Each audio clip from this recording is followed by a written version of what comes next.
Today, you guys already know the topic, but if you don't know, we're going to be talking about effects of childhood trauma on relationships and marriages. My name is Oluwatosin Sanusi, and this is the Grace Generation TV. We talk about love, relationship, marriages, and most importantly, doing marriage God's way. And we just put out content there that will be helpful as you navigate your way through this institution of marriage. As we all navigate our ways, because we are doing this together. And I bring amazing people also to talk about different topics, and we just share experiences from our we share knowledge from our experiences or our expertise, just help you. And today I have an amazing guest with me that is going to be helping us trash this childhood trauma topic, because I don't know like too much about it, and it's going to be helping us today. So over to you, Sam. Good evening, good afternoon, good morning, everyone, Okay, wherever I you're think watching from. Can you hear me?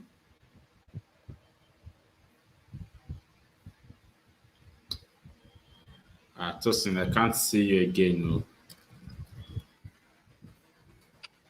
yes, I can hear you. Can you hear me now?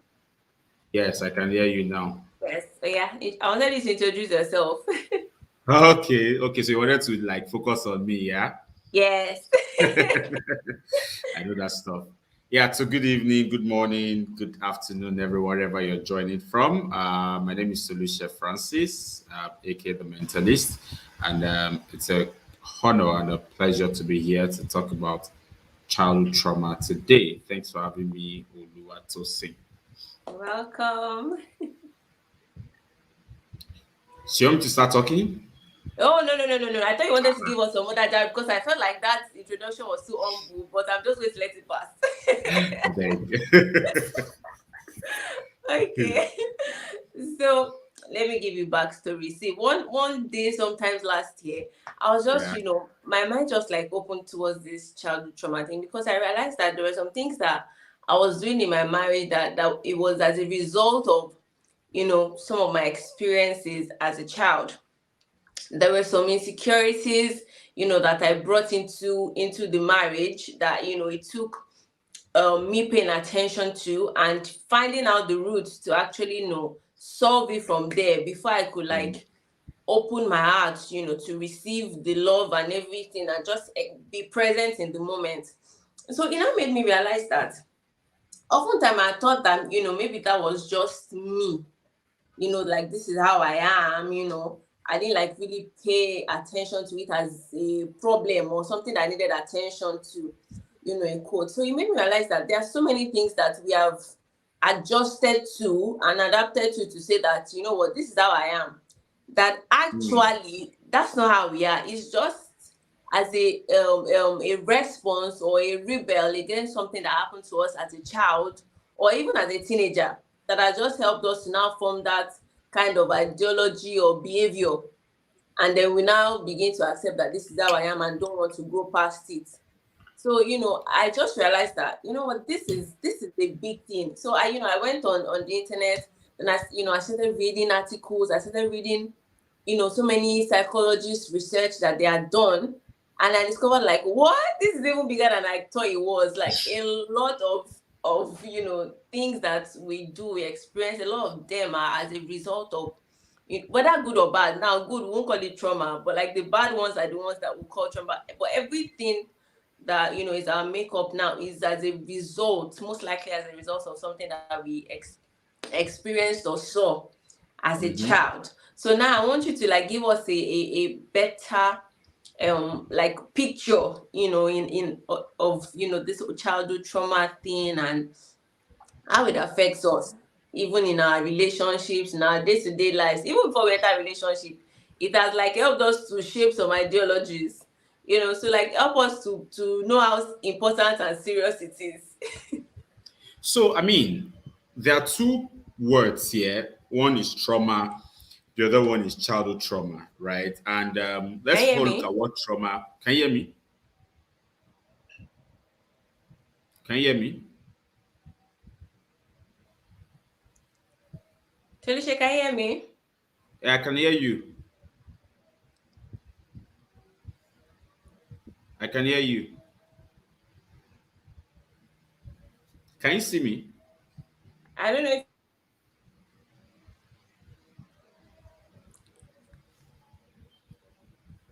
You're frozen. I think the network is bad.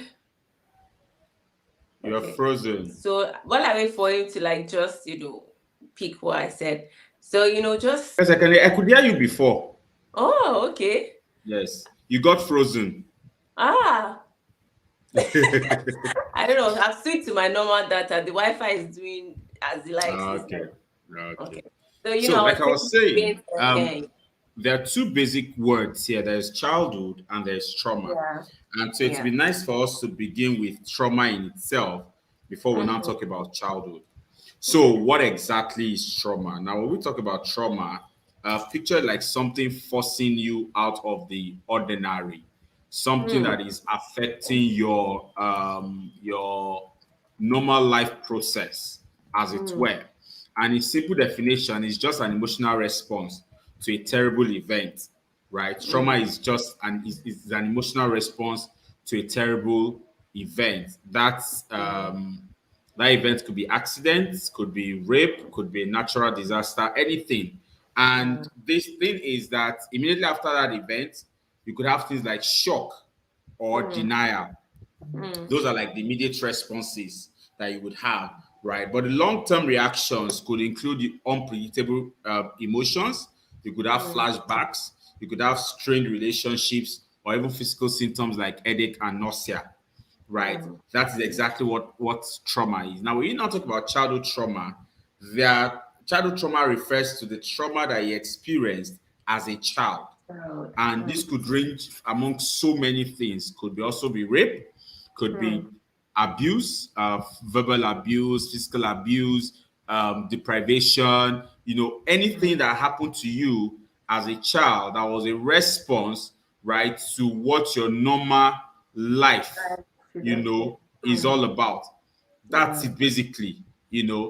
And when we begin to look at that, then you would agree that there is a tendency and a deep likelihood for that to affect our lives even as we grow. So I was at a mental health conference today, and someone asked a question about attachment. And attachment is a big topic, is a huge topic. In Yeah. fact, I was Mm. talking with other mental health professionals that this is actually a topic for research, attachment styles, because attachment styles stem from a number of times how we grow up, right? Yeah. So you have the avoidance, the anxious, and stuff like that. Mm. So when you talk about childhood trauma, I truly can take a toll on your ability to function in a Mm. healthy way. So let's look at relationships um, in three dimensions: horizontal, vertical, which is up down. So in two dimensions, let me put it that way: up down and across line. So I'll take the up down as to your relationship with whatever deity that you kind of like worship or Yeah. believe in, whatever it is that you believe in, that you hold on to as your belief and your trust. I don't know if your audience are fully Christians or Muslims or mixed, so let's not Yeah. attach the particular religion or faith.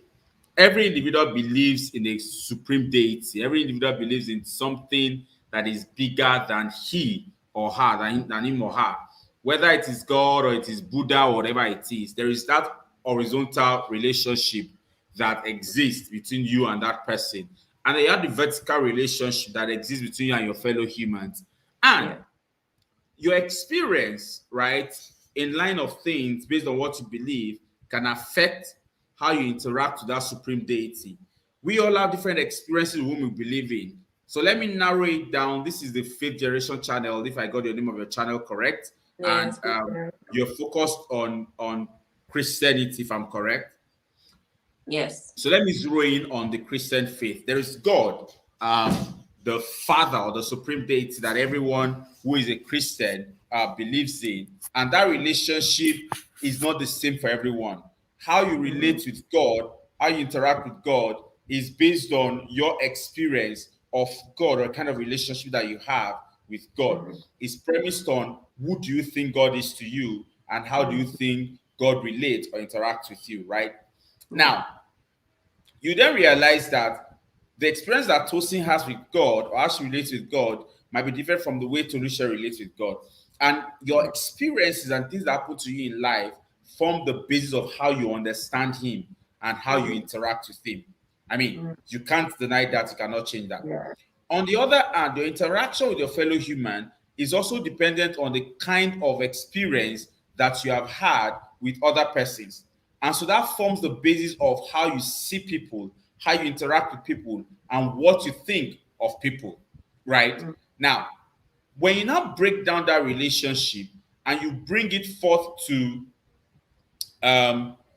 it forth to a romantic relationship, you then realize that it's a different ballgame entirely. So your experience in the past, right, begins to form how you would see your partner, how you would see the things that you do, how you would think of them, and what you would think of them. So a person, a lady who was molested as a child would have situations of childhood trauma. And if she hasn't dealt with it, she can bring that into our relationship. A person, and the kind of experience that you have can sometimes tell how you perceive that a relationship should be, can change your view as to how you think sexual relations should be. How should your husband or your partner have sex with you? Same goes for the guy. A guy who was molested by a woman can have a childhood trauma that now affects how he sees relationships and how he interacts with relationships. And so it also puts a burden on your partner. So you may begin to experience irrational emotional reactions.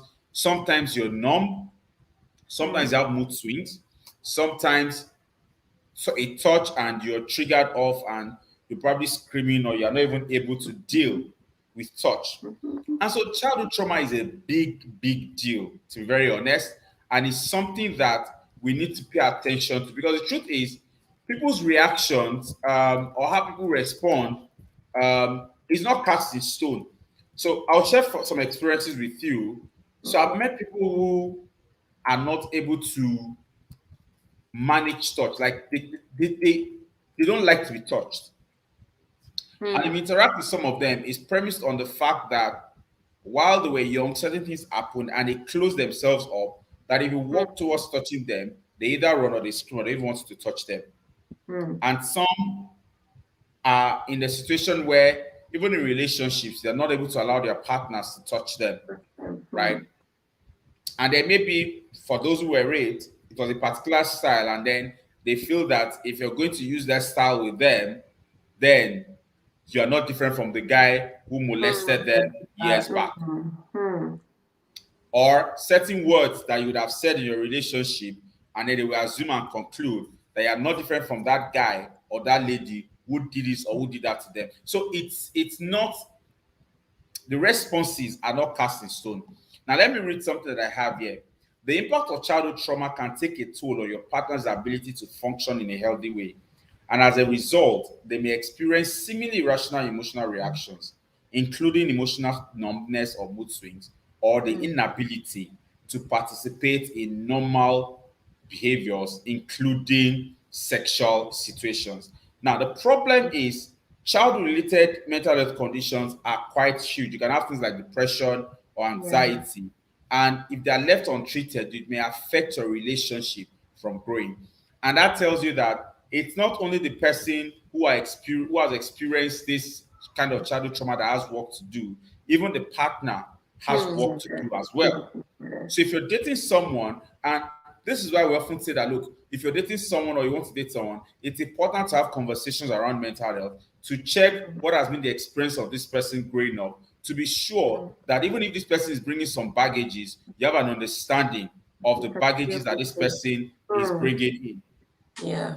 Because you don't want to go into a relationship, in the sense that you now figure out that this person has some childhood trauma. Sorry, just a minute. I need to attend to something.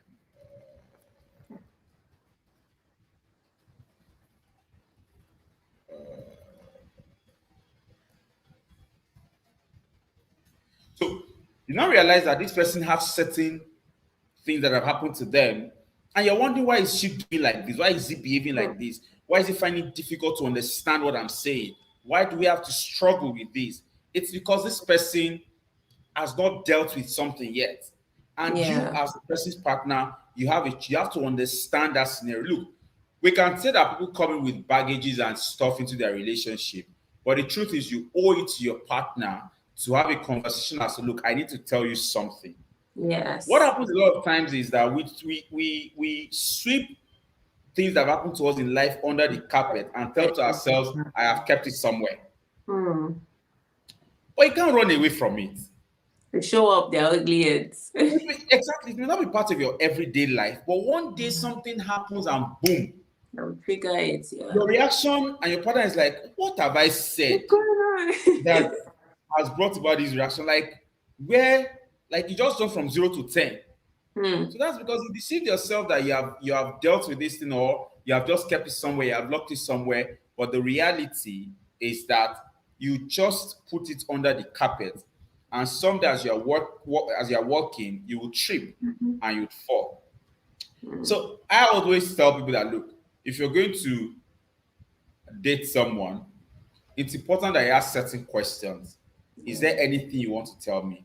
Are there things that have happened to you that you think I should know?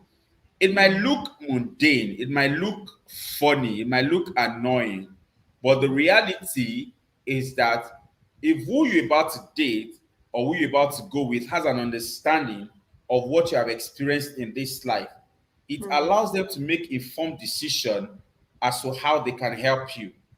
Yeah. Don't go in with a victim mentality. And Yeah. here's another thing that needs to be corrected. The fact that I have experienced something doesn't mean that you should now misbehave in that relationship and you expect your partner to understand.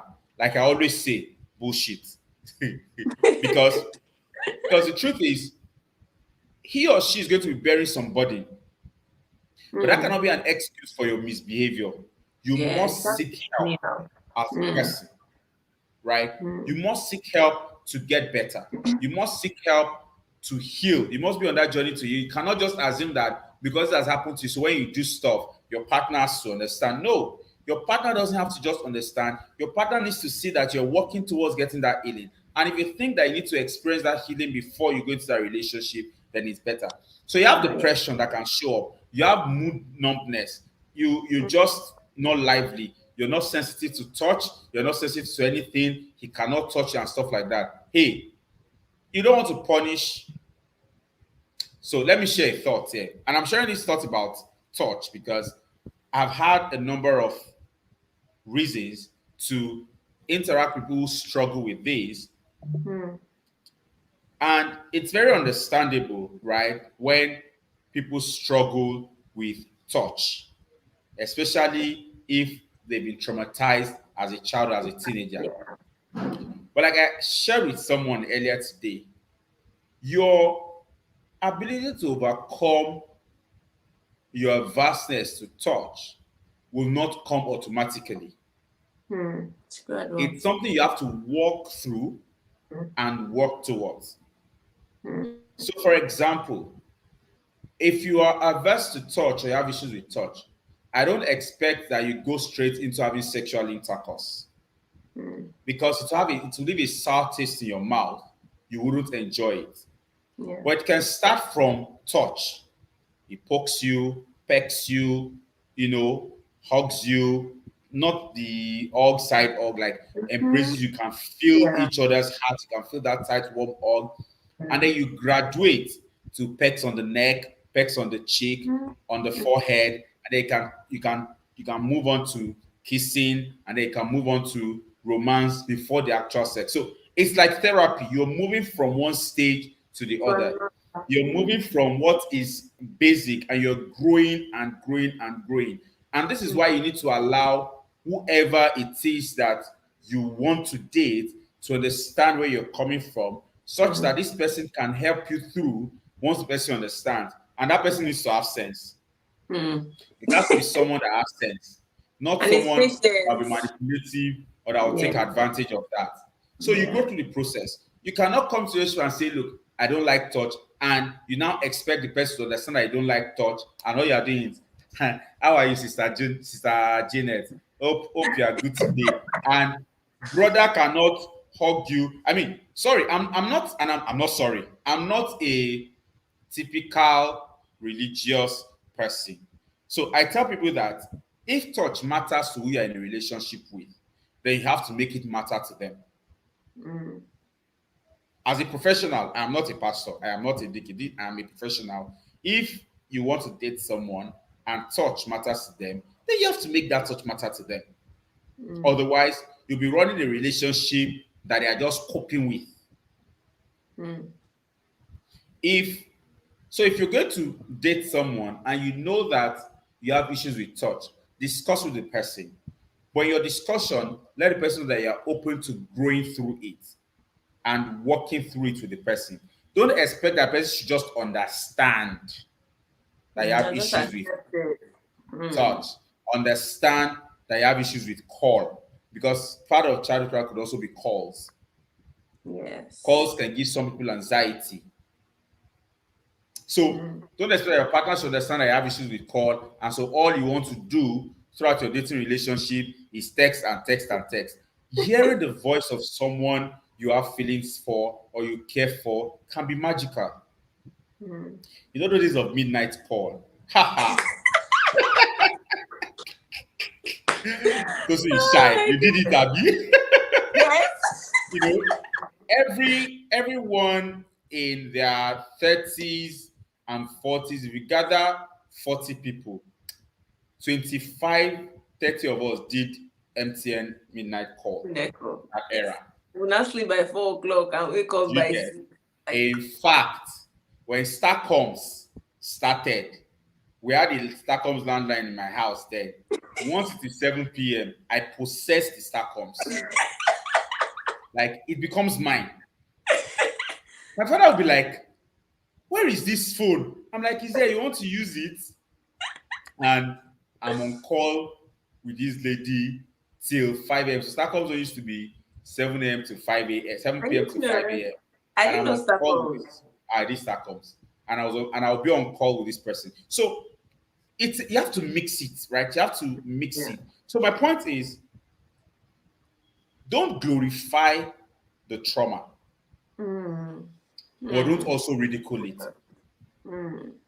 Don't deprive whoever it is that is your partner of the enjoyment that should come from them being with you just because you have had an experience in the past that you have refused to work on or work through with them, or make them understand that you have experienced this, but you're open and willing to work through it. I'll pause and let me know if you have questions. Yeah, yeah. So many questions are popping in my head, but I didn't want to interrupt you. So, you mentioned something. I just want to quickly chip into that attachment thing that you said. Could it also be, as like people that experience it now, could it be as a result of, childhood trauma? Because there are people that if their partner, like, they cannot do without their partner. There's just that 100% dependency. Like if your partner Mm, even wants to like do something, you just like want to be involved in everything. Like sometimes your partner literally feels like you're choking up in their space. Like, there's not that freedom to do what they want. And some people just feel anxious when their partner is not there. Like they literally stop functioning. Let me put it that way. And when I was in secondary school, I always used to jump from like relationship to relationship. Like, I as a don't fine babe think there that you was a are, year that, what? I was just looking for trouble. Go on. I was just like moving from like relation, even if we didn't understand what it was, but that feeling of, oh yeah, I have a boyfriend, or there's this boy that likes me or something. I think I enjoyed that attention. That there's a guy that likes me somewhere, or there's a guy that says he likes me somewhere, even if I didn't like particularly like them. So could you like say that that might be could that be like as a result of trauma or something like that? Because I know there are people that genuinely cannot stop being in a relationship. Like if they Mm. leave one relationship today, you're talking to them like, babe, you have to like heal, just take your time and everything. And then you speak to them the following way, like, oh, there's this guy, and like, what is going on? What happened to you healing? Like, just spending time, by yourself. So could that be, a result of maybe something that's happened to them? So let's look at it this way.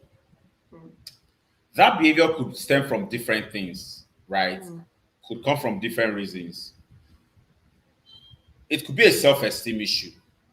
okay, that's Like fine. you feel that if you're not with someone, you're not worth it, you're not worthy. I mean, the fact Mm, that no boyfriend, if you don't have a boyfriend or a girlfriend, that means that nobody's looking your way. It means that they don't rate you, mm, right? And trust me, childhood experiences could also cause that. mm, For some, they feel like, what's my worth anymore? I mean, this has happened, and they throw themselves all out. While for some, it's a function of, look, this thing has happened, I'm going to take my own vengeance. You cannot just, I mean, this gender cannot just do that and go away with it. So it all depends on what the person is experiencing. But yes, it's also possible that you find you, it's not possible that you're scared that being alone, you cannot do anything. mm, And so you think that being with someone makes you superhuman or makes you human. mm. And I mean, because it's not a diagnosis, so to speak, or an assessment, Yeah, it then means that if you look at it critically, there is a tendency, and I use that word proper, there is a tendency that that person has had an experience in the past, and the person feels, if I was with this person, this would have happened. Sometimes it could be a function of, assuming I was dating this person, assuming I was with this person would mm, have had the opportunity to do mm, this. yes, Assuming I moved away from that area and I moved to this area, this person would have had the opportunity to do this. So, which is why I said the effect cannot be fixed in a box.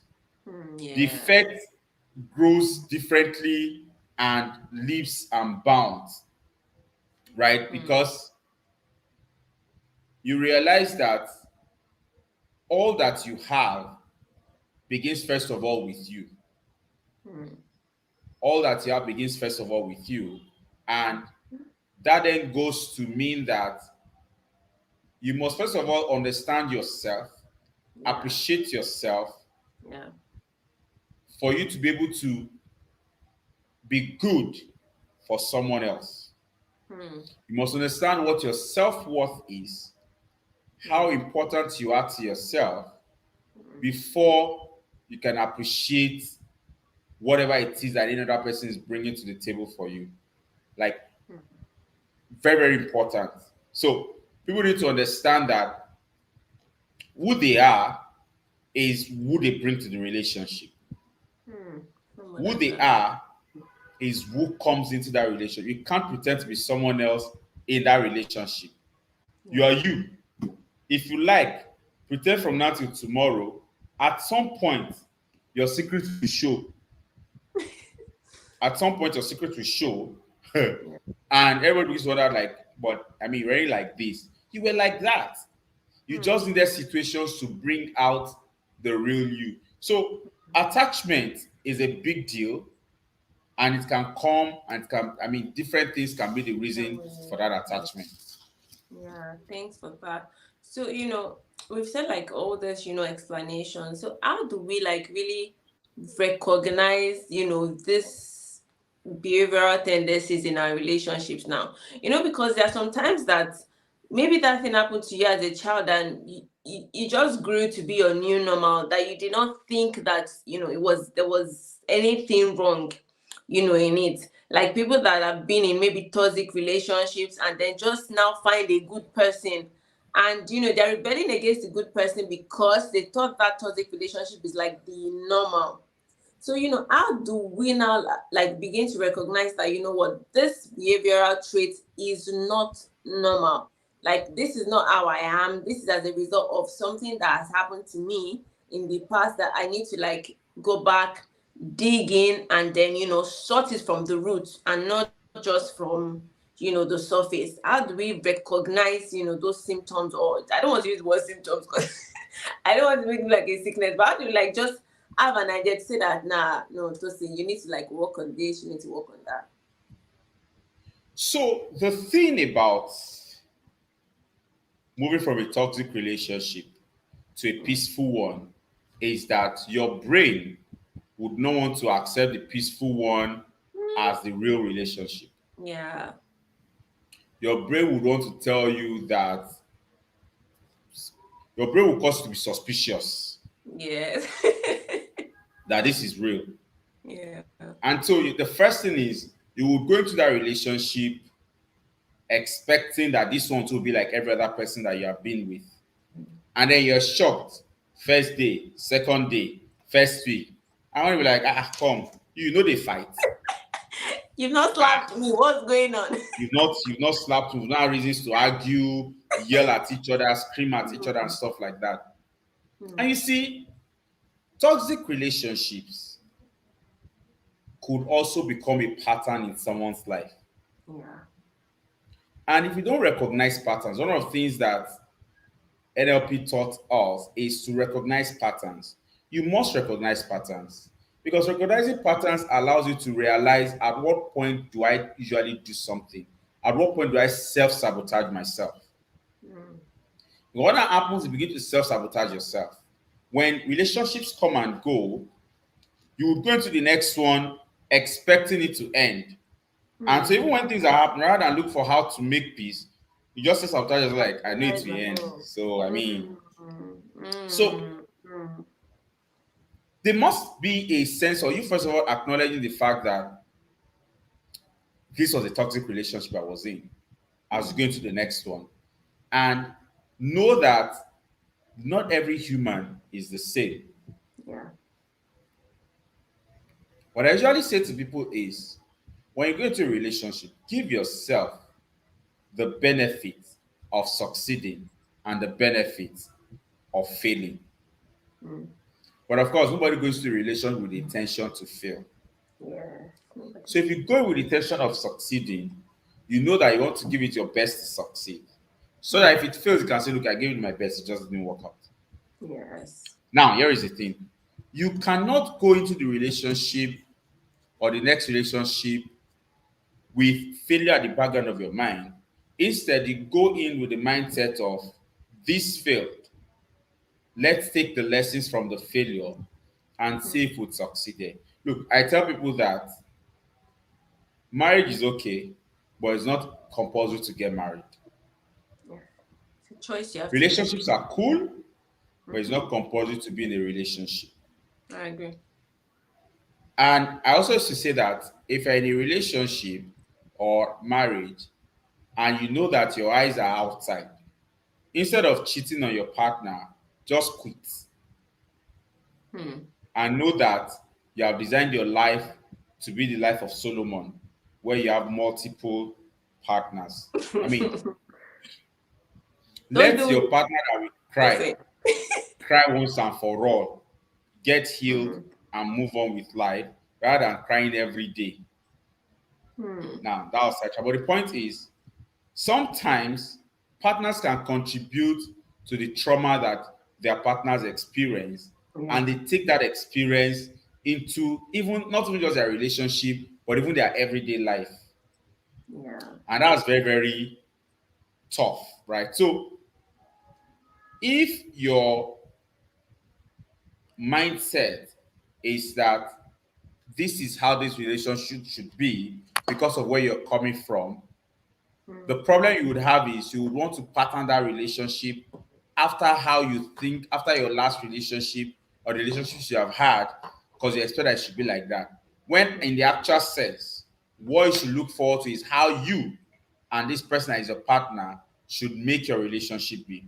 So it is possible that people go into this relationship and they behave in a way that they are bringing in what they think it should be, not paying attention to how the other person feels and what the other person thinks a relationship should be. I don't know if that answers your question. It does. It does. And I just want to add something that I realized that sometimes one of the major issues, like you said, about communicating those things with your partner, even before, you guys like going to the relationship, so that the person is informed. I feel like a lot of people don't do that now because they just don't think it's a big deal, or it's anything serious, or like you said, they've just swept it under the carpet, like that one is separate from my life, like that's there and I'm here. But Mm. so many times when that thing shows up as reflex to the partner, just builds up this defense, like, what's going on, stay in your lane, let me stay in my lane, because they don't want to like have to deal with that so I feel like that communication is just like so important, because when you've talked about it, when you even start exhibiting those characteristics that you don't know, your partner will point it out to you Mm-hmm. themselves, to say that this thing that you're doing, could it be as a result of blah blah blah, or so and so that happened in the past, how can we get help and all of that. But if they don't even know themselves, you will just be rolling in the deep together. So it's just important that you communicate. That's one thing I tell like couples or even friends, like, don't hide anything. You cannot have like issues that are really deep that you've experienced, and then sweep it under the carpet. You have to talk about those things. You have to like come out clean. So Yeah. if they're not going to be with you, then better they should go now than you guys now have like really terrible issues Yeah. in the marriage. And another thing I want to add is that any behavior that just seems different, it's just strange. Like maybe when you even do it, your partner is like, what? Where is that coming from? You might Mm-hmm. just probably have to trace that to know, okay, why is that like so much of a big deal? Like, isn't that like the normal thing to do? So, and then, well, another thing is that society has so much glorified some wrong behaviors these days, in quote, that when people are even telling you that this thing is wrong, in your mind you're like, well, a lot of people do it. So you don't see Mm. it as a reason. Like, for example, women that like sit and turn themselves to FBI and then go through their husband's phones, just to find things, or men that like track their wife's movements. Like, bro, it's not normal. Like, sis, it's not Mm-hmm. it's not a normal thing to do. You need to like trace it. It might be as a result of you know interdependency. Like, you just don't even want them to be with any other person, like that insecurity, and you need to deal with it. So anything that is just out of the normal, you might like want to pay attention to it. And that would just lead me to my final question, like, how do we, like, what do we do to address them? Okay, so I discovered that actually this thing is a big problem. Oh, I have this issue, and this is how I've started to act as a result of this. How do I now address it? I've acknowledged the fact that, yeah, there's an issue here. How do I address it? How do I like move forward from there? So I think that a lot of times we feel like what happened to us in the past is our business. And we Mm, think that we have handled it so well that it doesn't matter what happens, right? And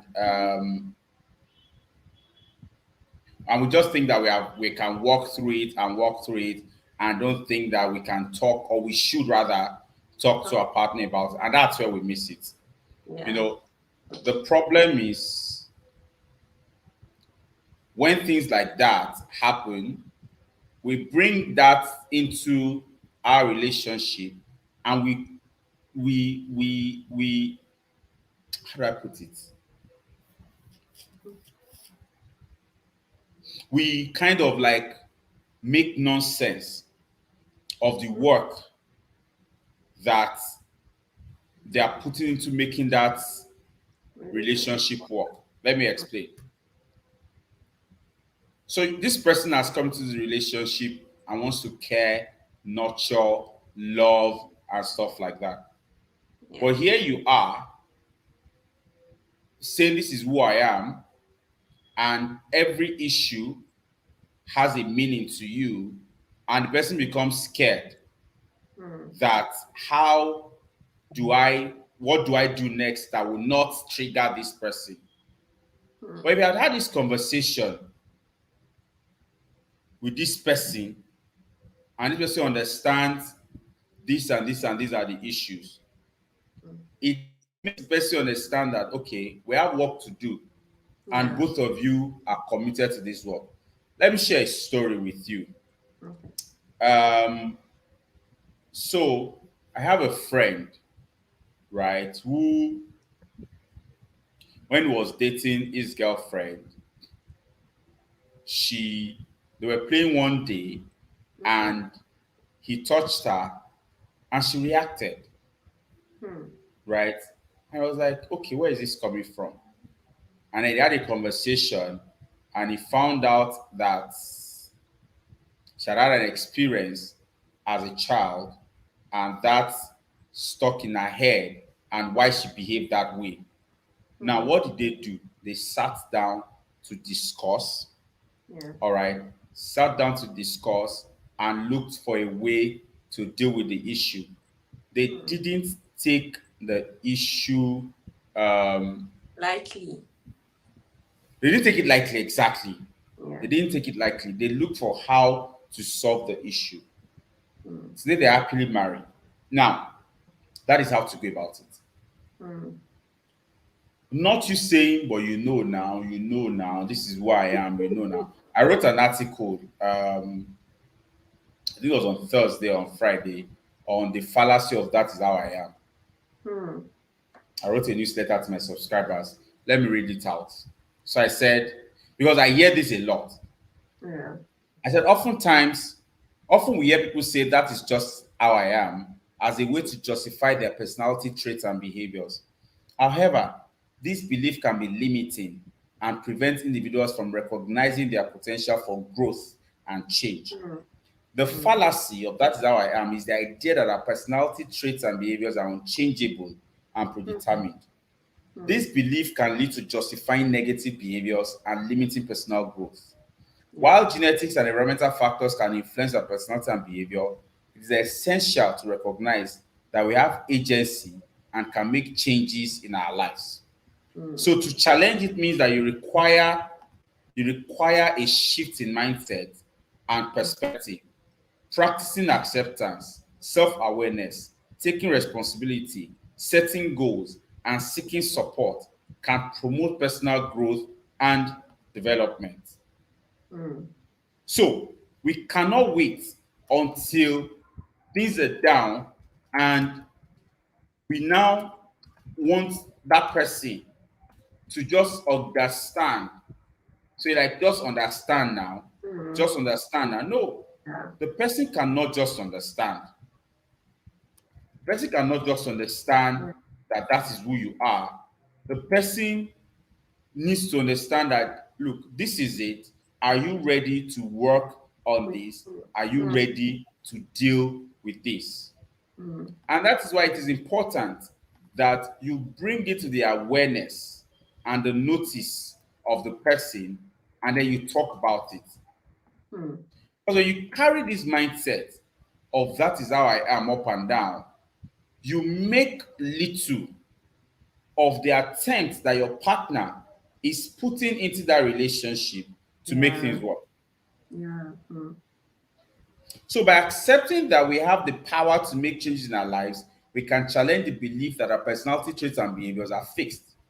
Identifying our limiting beliefs, taking responsibility for our actions, setting goals, and seeking support from others can lead to personal growth and development. So it is essential to recognize that personal growth and development are ongoing processes that Yeah. require effort and commitment. And it's Yeah. okay to make mistakes, but Hmm. also okay to recognize areas for improvement. Hmm. So if you Hmm. want to grow, first as a person, and secondly in your relationship, then you need to realize that you have work to do. Yeah. And that work begins with you first of all acknowledging that there is a problem, Yeah. and then you deliberately seeking help towards that problem. Hmm. Because you may not be lucky to get a partner who would accept that you have a problem to be with you. Mm.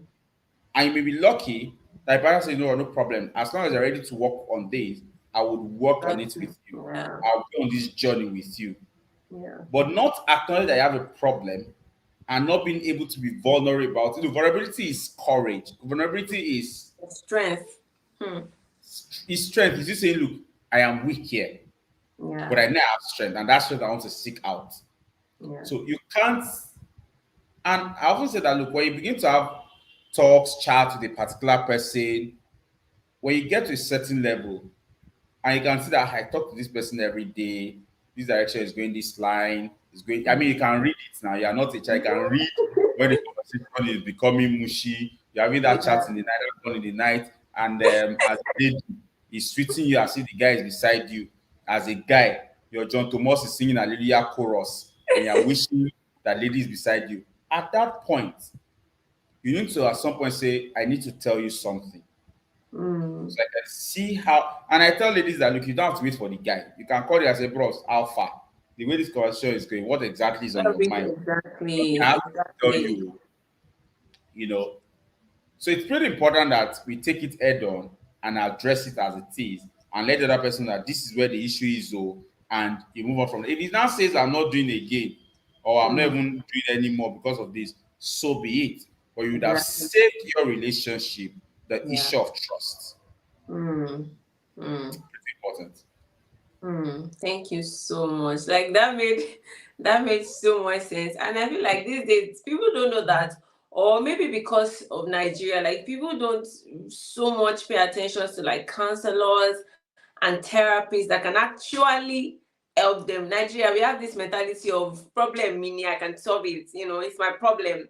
I can, solve it myself, or they dedicate a month of prayer and fasting. There are some Mhm. issues that even as you're praying, God will be telling you, call this counselor, call this therapist, because you Exactly. need like a step by step intervention. It's not Mhm. something that prayer will just, God is not a magician that prayer will just automatically, some things are like really deep issues that you need to like trace and, follow a step by step intervention And to it get does to. not happen once. That's yeah. It does not happen. It's a journey. Yes, exactly, exactly. To think that you'll be fine once and for like it's like when people coming for therapy and you tell them it's going to take this part, like it's not just therapy. Oh yes. If you have malaria and you start using drug, will you just get better just like that? Even I mean No, you're you giving will not. doses and stuff like that. I mean that makes sense because it's gradual. Like you want to deal with the problem of 10 years in one day. How now? You How? get. Yeah. So you need to show yourself grace, as much as you're committed to that growth process. You need to show yourself grace as well. Just don't put too much pressure on yourself to say that, I Yeah. have to be this by the end of this week. No, it's something that you must take one step at a time. And if you're listening to this and your partner has like maybe one of those issues, and stuff like that, you also need to show them grace. And don't do things that will trigger that thing again. Say for example, now your partner is struggling with touch, and then you just want to like jump to sex, or you want to like, no, you need to like show them grace, like be on the journey, Mm. with them, whatever it is, because trauma is not just limited to like sexual things. Some people, because they grew up from like single homes, broken Yeah. marriages, somebody says something to them, so it could be a lot of things. But when you notice it and they are ready to do the work, make sure that you don't say words or things that would treat, and if possible to attend some of these therapy sessions with them, so that you are also in the know of what to say, what to do, Exactly. how to do it. Because sometimes a single look can trigger something. I know, right? Like Like, see so this looking at me. honestly, like, why are you looking at me? Why are you looking at me? So you have to. It's tough. I'm not going to say that it's going to be like an easy piece, especially It's if you're tough. like married to someone that is dealing with trauma. It's tough, but you love them, right? You were willing to go in the relationship with them, so you have to just be willing to do this for the greater good, of the longer marriage. And then you guys can look back years back and be like, man, I can't believe we came out of that. Like, Mm-hmm. so it's just important to also emphasize that. And I also thought to emphasize is that, see, if you have been dreaming of doing fornication, because Mr. Tolushena said that if your partner likes touch, I'm watching you in 3D. Jesus is looking at you, but I hope that you guys get like the angle is coming from, and all of that. So I just wanted to mention that, because people small thing like this, they say, that uncle said that we can do this. you know. So I don't know if you have like any other thing you just want to like add, for us. So for me, I think I'll just wrap up by saying, know yourself, Yeah. right? Know yourself, know what your struggles are, know what your limits are, but don't use them as a basis for misbehavior. Don't use Mm, them as a basis to deprive another person of his or her joy or happiness. Don't yeah. ride on that to now expect that they should understand who you are and Mm, because of what you have experienced and stuff like that. No, be um, understand that you have a responsibility to yeah. heal Yeah. and to contribute your quota to that relationship. Hmm. Thank you so much. And on that final, like as you were saying, something just cropped in my mind. Like people also use this excuse of life is not fair. As an excuse, like life has not been fair to you. Yeah, absolutely, I sympathize. But again, like you said, let it not be an excuse. We've seen so many people's stories that life wasn't fair to, but they have done the work, Mm-hmm. and where they are now is a testimony, compared to where they are coming from. So Yeah, challenge yourself as well to be part of that percentage, to say that, yeah, life wasn't fair, but if you want something out of life, you fight and you get it, and here we are today. So I just want to use that to encourage somebody. So thank you so much. But see, I know that I came late. I'm sorry once again. I apologize publicly. I am so it's all right. sorry. And I had an amazing time then, and I'm so bringing you back again. I'm just telling you that. Thank you so much for coming tonight. Thanks for God having me. bless you. I appreciate you. Enjoy the rest of your evening. You too. Good Bye. night. Bye bye. Thank you, everybody. Bye.